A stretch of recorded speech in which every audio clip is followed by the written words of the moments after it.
Esta noche quiero que imagines algo conmigo. Imagínate caminando por una avenida muy transitada. Hay ruido, hay buses, hay gente hablando. Todo parece completamente normal. Las luces iluminan la ciudad.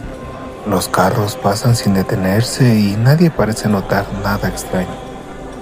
Pero entre todos los edificios hay uno que no encaja.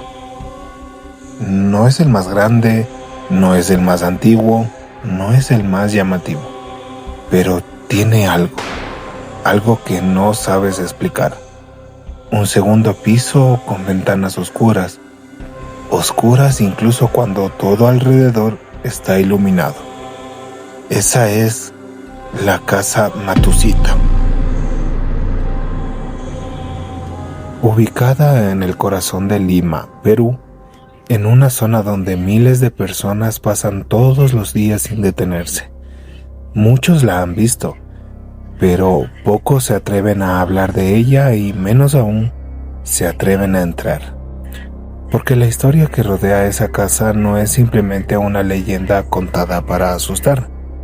Es una historia que lleva décadas creciendo, transformándose, pasando de boca en boca, pero siempre conservando el mismo núcleo. Algo pasó ahí, algo que dejó una marca.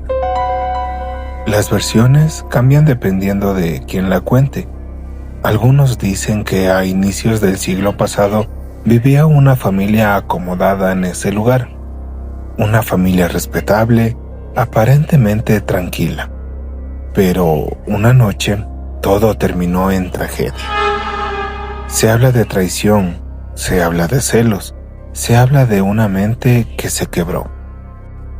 Dicen que el jefe del hogar descubrió algo que no debía descubrir y que esa revelación lo llevó a perder completamente la razón. Los vecinos escucharon gritos. Algunos mencionaron disparos, otros hablaban de cuchilladas. Nadie sabe con exactitud qué ocurrió dentro de esas paredes, pero todos coinciden en algo. Esa noche fue el inicio del terror. Después de ese suceso, la casa nunca volvió a ser la misma. Las personas que intentaron habitarla comenzaron a experimentar cosas extrañas, no de inmediato, no el primer día, sino poco a poco.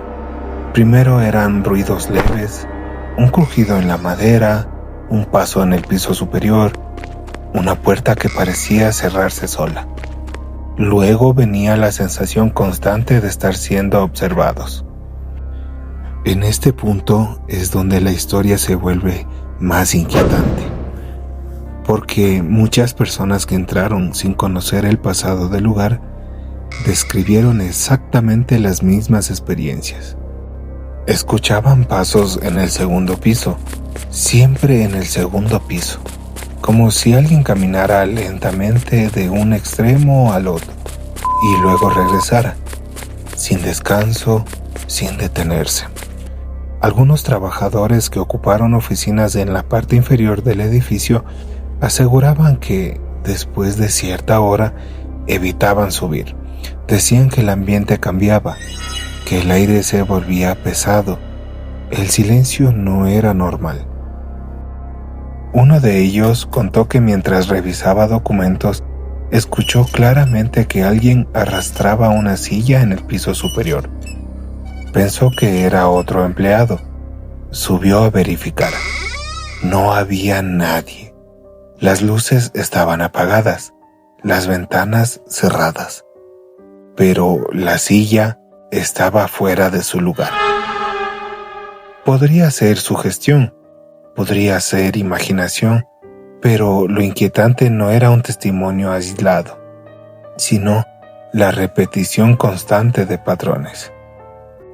Pasos, susurros, golpes secos contra las paredes, siempre provenientes del mismo sitio, el segundo piso. Con el tiempo, la casa Matusita comenzó a ganar fama, no solo como una casa antigua, sino como un lugar al que no debías acercarte si eras fácilmente impresionable. Y entonces ocurrió el evento que terminó de convertirla en leyenda. En la década de los 70, un presentador de televisión decidió aceptar un reto: pasar varios días dentro de la casa para demostrar que todo era un mito, que no existían fantasmas, que el miedo era simplemente el resultado de una historia exagerada. Entró confiado, con cámaras, con actitud desafiante. Las primeras horas transcurrieron aparentemente normal. Hizo comentarios burlones, caminó por las habitaciones, encendió luces, se mostró tranquilo. Pero algo cambió. Los que vieron la transmisión aseguran que su expresión empezó a transformarse, que dejó de bromear, que comenzó a escuchar cosas que los demás no podían oír. Después de apenas un par de horas, salió, sin cumplir el reto. Su rostro estaba pálido, su voz temblaba y nunca explicó con claridad lo que ocurrió adentro. Solo dijo que había sentido una presencia intensa, algo que no podía describir, pero que no quería volver a experimentar. Desde entonces, la casa dejó de ser solo una historia contada entre vecinos. Se convirtió en un símbolo del misterio latinoamericano. Y lo más perturbador es que el segundo piso permaneció cerrado durante largos periodos, sin uso, sin inquilinos permanentes, sin una explicación oficial. Sin embargo, vecinos aseguraban ver luces encenderse en la madrugada, sombras cruzando detrás de las ventanas, destellos breves, como si alguien caminara con una linterna. Pero cuando revisaban el lugar, no encontraban nada fuera de lo común. No había nada roto, nada forzado, nada alterado, solo polvo y silencio. Algunos investigadores sostienen que la casa Matucita es un ejemplo clásico de sugestión colectiva, que la mente humana es capaz de construir experiencias a partir del miedo, que cuando escuchas suficientes historias, tu cerebro completa el resto. Pero entonces surge una pregunta. ¿Por qué personas que no sabían absolutamente nada del pasado del lugar describieron exactamente los mismos fenómenos? ¿Por qué todos mencionan el segundo piso? ¿Por qué nadie habla de la actividad en la planta baja, sino exclusivamente en el segundo piso? Hay relatos de vigilantes nocturnos que aseguran haber sentido que algo los observa. No una sensación vaga, sino una certeza incómoda. Como si detrás del vidrio oscuro hubiera alguien quieto, esperando, no con odio ni con violencia, sino con paciencia. Como si el tiempo no significara nada. Como si supiera que, tarde o temprano, alguien volverá a cruzar esa puerta con intención de desafiarla. Tal vez todo sea una acumulación de coincidencias. Tal vez la historia original fue exagerada. Tal vez nunca ocurrió ninguna tragedia como la que se cuenta. Pero las leyendas no sobreviven décadas por casualidad. Se alimentan de experiencias, de susurros, de testimonios que se repiten. Y la casa Matucita sigue ahí, en medio del ruido, en medio del tráfico, observando en silencio. Y ahora quiero que imagines algo más.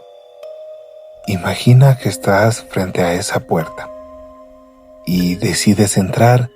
Subes lentamente las escaleras hacia el segundo piso.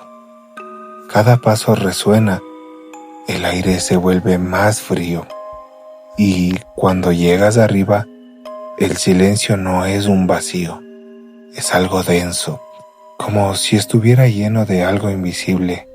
Miras a tu alrededor y nada. Pero sientes que no estás solo. Sientes que algo se mueve cuando no miras directamente, que algo respira cuando tú contienes la respiración.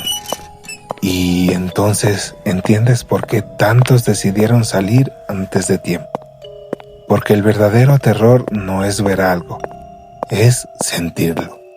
Sentir que está ahí, sin necesidad de mostrarse. La casa Matucita no necesita apariciones claras. Su poder está en la duda.